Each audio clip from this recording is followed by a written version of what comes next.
fazer, mas quando eu sinto de fazer, eu faço. Você que esta noite, meus irmãos, com alegria, satisfação, quero cumprimentar a todos com a paz do Senhor.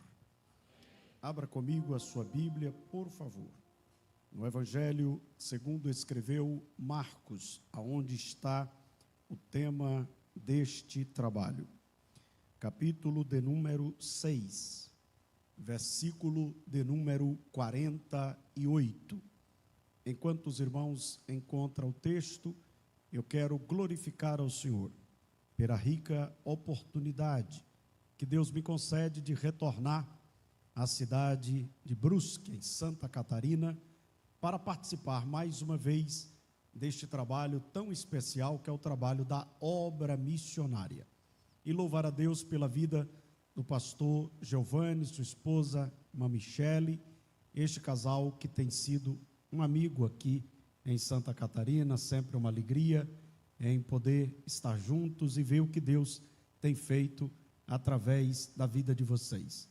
Louvar a Deus pela vida do ministério da igreja, pastor Amir, líder da missão, Deus abençoe, querido presbítero Rodrigo. Você vê que eu tenho um filho aqui em Santa Catarina, né, irmão? O presbítero Rodrigo eu ganhei para Jesus há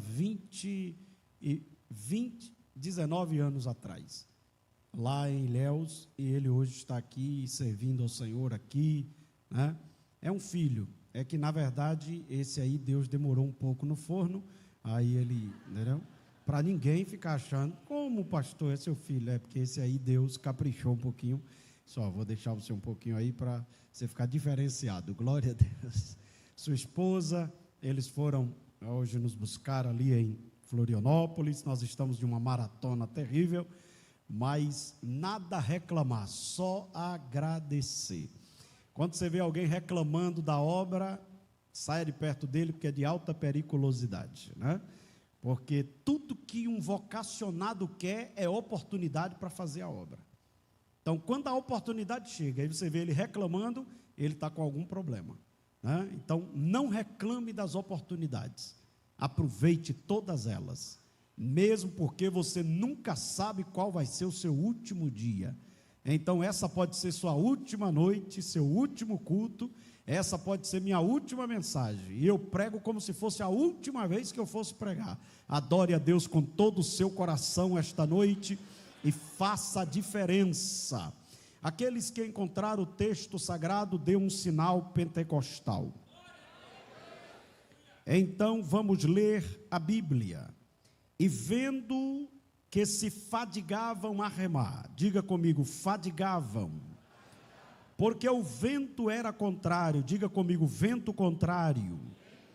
Perto da quarta vigília da noite, diga 3 horas da manhã em diante, aproximou-se deles, diga comigo, ele nunca deixa sozinho, andando sobre o mar, diga, ele é surpreendente, e queria passar-lhes adiante. Amém. Por favor, olhe para no mínimo 2 irmãos que está do seu lado e diga para ele assim: a sua missão, não, é bem animado, diga, a sua missão é não parar de remar. Pronto, compartilhe isso para uns 3 irmãos. A sua missão é não parar de remar. Este é o tema da mensagem que vou ministrar aqui esta noite. A nossa missão é não parar de remar. Podeis tomar o vosso assento, meus amados e queridos irmãos. O Evangelho segundo escreveu Marcos, segundo os historiadores, os estudiosos, é o primeiro evangelho a ser escrito. O primeiro evangelho a ser escrito. Todos aqui têm o conhecimento que a Bíblia não está organizada em ordem cronológica. Então, o primeiro livro a ser escrito na Bíblia não foi o livro do Gênesis.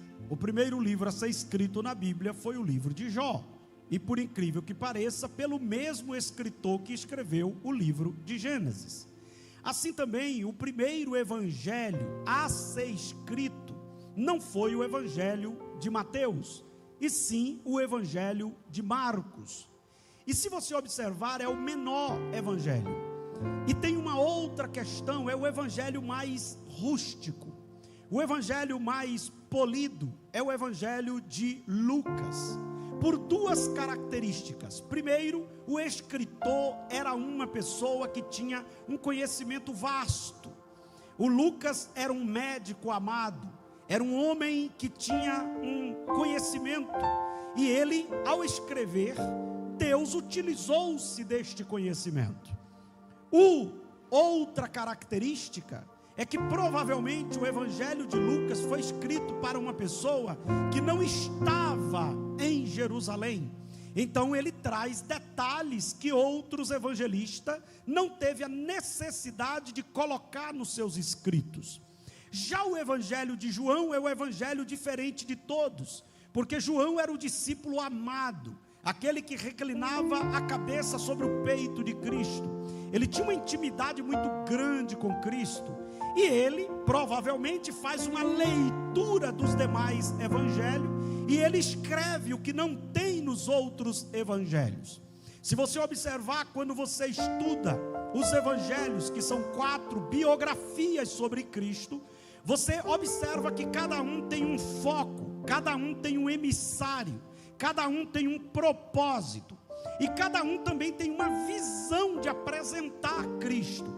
Enquanto Lucas apresenta Cristo como homem, João apresenta Cristo como Deus, e Marcos apresenta Cristo como servo, e Mateus apresenta Cristo como judeu. Então eles têm uma visão definida, para que todos possam entender de forma clara o evangelho e as escrituras. Então no evangelho de Marcos, e todos aqui sabem o que estou dizendo, é um resumo para você captar, rememorar, relembrar. Dos 4 evangelistas, 2 eram apóstolos, 2 não eram apóstolos, 2 viveram com Jesus, foram chamados por Jesus, e 2 foram discípulos de Jesus.